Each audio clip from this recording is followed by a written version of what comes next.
Hi guys, நான் உங்கள் sugar candy. இன்றைக்கி என்ன விளாக் பார்க்க போகிறோன்னு பார்த்தீங்கன்னா, டாஸ்ல வந்து நண்டு கிரேவி தான். இது வந்துட்டு ஆஃப்டர்நூன் மேலே தான் செஞ்சேன். சுகனுக்கு மார்னிங் நூடுல்ஸ் கொடுத்து அனுப்பிச்சிட்டேன், சிக்கன் நூடுல்ஸ் ஸ்கூலுக்கு. எனக்கு செய்யறதுனால கொஞ்சம் பொறுமையாக செஞ்சுக்கலான்னு வந்து செஞ்சேன். கடாய் நல்லா வச்சுட்டு, கடாய் சூடானதுக்கப்புறமா கொஞ்சம் கடலெண்ணெய் சேர்த்துட்டு, அது கூட கடுகு போட்டு கருவேப்பிலை போட்டதுக்கப்புறமா ஒரு 3 வெங்காயம் ஆட் பண்ணிக்கிட்டேன். அதை நல்லா வதக்கிக்கணும்.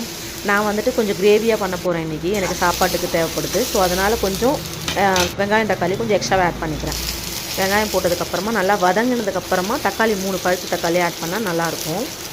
பழுத்து தக்காளியை ஆட் பண்ணிவிட்டு அதையும் நல்லா வதக்கிக்கணும். அதுக்கப்புறம் அது கூடவே கொத்தமல்லி ஆட் பண்ணிக்கணும். சாதம் வந்துட்டு இருக்குது அடுப்பில் சைடில். இப்போ உப்பு நல்லா போட்டுக்கணும். இது பீர்க்கங்காய் செஞ்சுருந்தாங்க எங்கள் மம்மி, அதை எடுத்துகிட்டு வந்தேன் கொஞ்சம் கூட சாப்பிட்லான்னு சொல்லிட்டு. இப்போ மஞ்சத்தூளும் கொஞ்சம் போட்டு நல்லா வதக்கி விட்டுக்கிட்டேன். அது நல்லா வதங்கினதுக்கப்புறமா இஞ்சி பூண்டு பேஸ்ட் ஆட் பண்ணிக்கணும். இஞ்சி பூண்டு பேஸ்ட் நிறைய போடக்கூடாது, அந்த வாசனை வரும். ஸோ சும்மா ஒரு 1.5 ஸ்பூன் போட்டுக்கிட்டேன். அதையும் நல்லா போட்டு இந்த மாதிரி நல்லா வதங்கணும். அதோடு இது நல்லா மிக்ஸ் ஆகணும் வெங்காயத்தோட எல்லாமே. பார்த்தீங்கனாலே தெரியும் உங்களுக்கு எப்படி மிக்ஸ் ஆகிருக்குன்ட்டு. எண்ணெய் பார்த்தாலாம் நீங்கள் கொஞ்சம் கூட ஆட் பண்ணிக்கலாம். நான் வந்து எனக்கு அளவு தெரியுன்றதுனால கரெக்டாக ஊற்றிக்கிட்டேன். நண்டு வாங்கிட்டு வச்சுருந்தேன், 1/2 கிலோ நண்டு இன்றைக்கி வாங்கி வச்சுருந்தேன். சுகன் வந்து சாப்பிட மாட்டான் நண்டு, அதனால் நான் ஆஃப்டர்நூன் மேலே செஞ்சேன். அவன் குழம்பு மட்டும் வேணால் சாப்பிடுவான், நண்டு சாப்பிட மாட்டான். அவனுக்கு அந்த அளவுக்கு பிடிக்காது. எப்போயாச்சும் ஃபோர்ஸ் பண்ணி ஊற்றினா சாப்பிடுவான். இந்த நண்டு நல்லா வதக்கிக்கணும். இந்த நண்டு வதங்கினதுக்கப்புறமா இதில் என்ன மசாலானா, குழம்பு மிளகாய் தூள் இருக்கு இல்லையா, அது ஒரு 2 ஸ்பூன் சேர்த்துக்கிட்டேன். தனியாத்தூள் ஒரு 1.5 ஸ்பூன் சேர்த்துக்கிட்டேன். கரம் மசாலா 1 ஸ்பூன். மிளகுத்தூள் தான் இதுக்கு ஹைலைட்டு. கொஞ்சம் மிளகுத்தூள் எக்ஸ்ட்ராவை ஆட் பண்ணிக்கோங்க.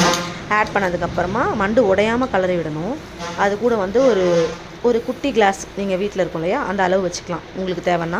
நான் ஒரு குட்டி சொம்பில் தண்ணி வச்சுருக்கேன், ஏன்னா எனக்கு கொஞ்சம் குழம்பா தேவைப்படுது. ஸோ அது கூட நல்லா அது கொதிக்கும் போது சோம்பு பொடி ஒரு 1.5 ஸ்பூன் ஆட் பண்ணிக்கலாம். சோம்பு பொடி நான்வெஜ்க்கு எல்லாத்துக்குமே நீங்கள் ஆட் பண்ணிங்கன்னா லாஸ்ட்டாக நல்லா ஸ்மெல் சூப்பராக இருக்கும். அந்த கவுச்சி வாசனைலாம் எதுவுமே வராமல் ஒரு ஃப்ளேவர் நல்லாயிருக்கும். அதையும் அதில் ஆட் பண்ணி நல்லா உடைக்காமல் கலரி விட்டுட்டு நல்லா அது கிரேவியாக வர வரைக்கும் வெயிட் பண்ணணும். நல்லா நண்டும் அதுக்காட்டியும் வெந்துடும். நல்லா கலக்கி விட்டுட்டு கொஞ்ச நேரம் ரெஸ்ட் எடுத்துப்போம். நல்லா கொதிக்குது. இப்போ கொதிக்கு பார்த்திங்கன்னா இந்த அளவுக்கு சுண்டி வரணும். சுட சுட சாதம் போட்டுட்டேன். எனக்கு ரொம்ப பசி எடுத்துக்கிச்சு இன்றைக்கி, அதனால் சாதம் போட்டுட்டு அப்புறமா இந்த நண்டு கிரேவி ரெடியாக இருந்துச்சு. இதையும் எடுத்து சூடாக சர்வ் பண்ணிவிட்டு ஆவி பேருக்க சாதத்தை கூட நண்டு போட்டு சாப்பிட்டா செம்ம டேஸ்ட்டாக இருந்துச்சு. நான் சாப்பிட்டு முடிச்சுட்டு பொறுமையாக தான் இந்த வீடியோ போடுறேன். நீங்களும் ட்ரை பண்ணி பாருங்கள். எப்படி இருந்துச்சுன்னு கமெண்ட்டில் சொல்லுங்கள்.